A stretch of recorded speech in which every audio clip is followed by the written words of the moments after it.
Okay, the sumo deadlift. So as with all deadlifts, this is a hip hinge movement, which means that we are hinging from our hips to bend our body forward and back. Now it's called a sumo because we start this in a wider stance like a sumo wrestler. So I'm going to use a kettlebell to demonstrate this, but it can also be done with a barbell held in front of you. Now to set up, we want our feet positioned so that the middle of our foot is in line with the handle of the kettlebell, with that nice wide sumo stance. This is going to look different for everybody.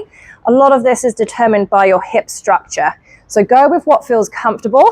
You want to be in a position where you're able to hinge over whilst maintaining your knees driving out over your feet. If you're too wide and when you hinge forward you can't keep your knees turned out, we need to bring your legs in a little bit closer so that you can maintain that good stability in your lower body.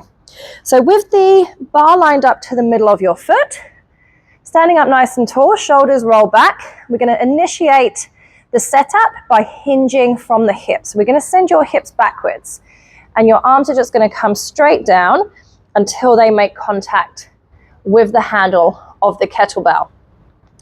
From here, I want you to really nail your toes into the floor because I'm going to get you to shift your weight backwards. This might feel like you're going to fall over. This is why I want you to nail your toes into the floor. I want you to shift your weight backwards until you feel an engagement in your butt muscles. So we're sitting back and this should bring your shoulders over the top of the handle. From this position, I'm a bit too far forward. I'm going to sit back. Now my shoulders are directly over the handle and my butt is on fire and I haven't done anything yet. So when we are in our position, I want you to brace your core. And if you don't know how to brace your core, check out the video on bracing your core. But essentially, we're going to close this space to get really nice and stable. Now, I want you to think about pushing the floor away with your feet. So power down through the floor at the same time as bringing your hips forward. So with the kettlebell, I'm sitting back.